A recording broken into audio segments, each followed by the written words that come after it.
Buonasera, vi ringrazio di essere venuti al vernissage di questa mostra. È una mostra dal titolo Architetture per l'ecoturismo in Liguria ed è la nostra piccola personale visione di quello che possa essere un turismo 2.0 dedicato a questa bellissima regione.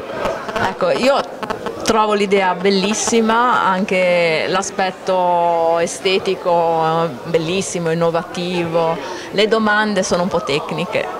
Ok, va benissimo. Perché io sono un tecnico e anche come privato che vorrebbe eventualmente realizzare un progetto di questo genere, che si dovrebbe eventualmente rivolgere a dei tecnici, magari si fa delle domande. La domanda è questa: come preleva l'energia dal sito? E perché quindi vedere effettivamente che non ci sia l'impatto sul territorio, e come si rifornisce di acqua e come si scaricano i reflui prodotti nell'abitare e l'energia per cucinare e queste cose qua. Okay. Allora, queste unità che trovate qui illustrate in varie declinazioni dal punto di vista architettonico possono essere delle unità cosiddette on-grid, cioè collegate alle reti esistenti, oppure off-grid, totalmente scollegate. Noi dal punto di vista tecnologico e impiantistico ci siamo messi cioè nella condizione di poterci allacciare a una qualunque rete esistente come approvvigionamento di luce, acqua e scarichi fognari, oppure di essere per esempio in una zona talmente selvaggia e naturale da non avere questo tipo di urbanizzazioni. In tutti i casi il sistema è studiato e progettato al fine di prelevare quelle che sono le energie rinnovabili disponibili in situ, principalmente ovviamente l'energia solare per l'esposizione al sole che qui avete abbondante, l'esposizione anche ai venti dominanti con l'installazione per esempio di piccoli sistemi di microeolico per la generazione di corrente data da questo tipo di fonte, sempre prelevata in situ, oppure da piccoli salti d'acqua addirittura un micro idroelettrico. Quindi con la possibilità veramente di, a seconda del luogo ospitante, prelevare in maniera assolutamente verde, assolutamente green, rispettosa del sito, la fonte rinnovabile più adatta per far funzionare il nostro dispositivo naturale.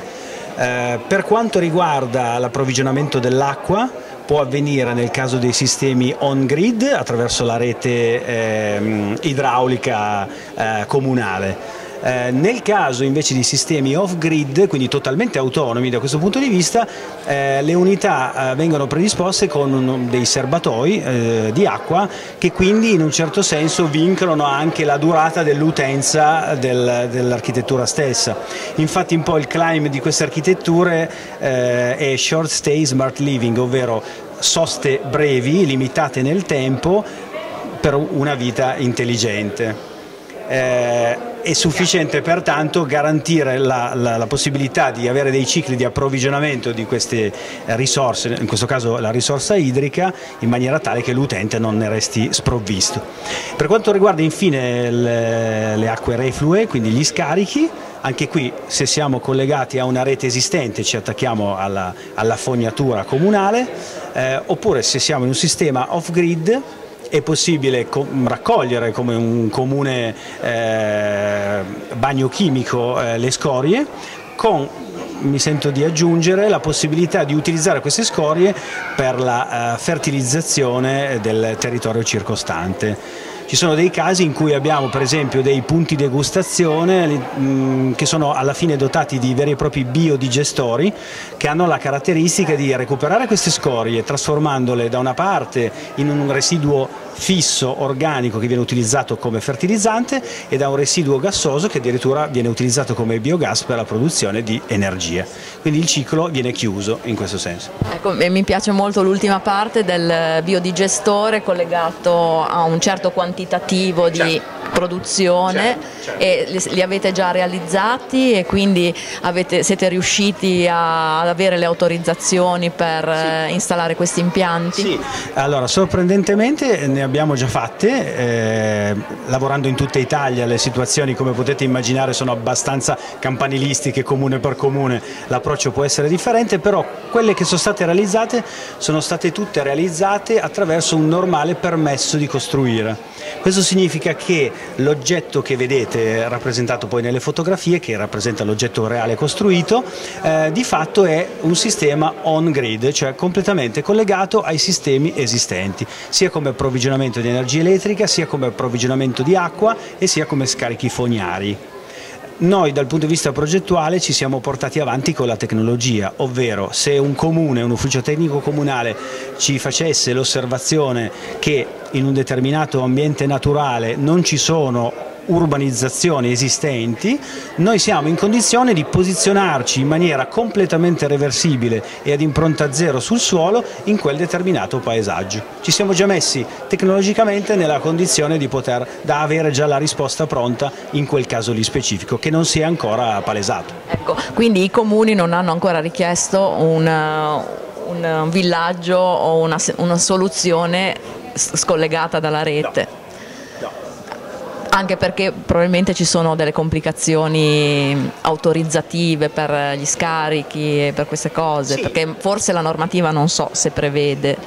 Ecco, lei ha toccato il punto chiave, nel senso che l'architettura è pronta, la tecnologia è pronta e molto spesso chi non è pronto è la normativa.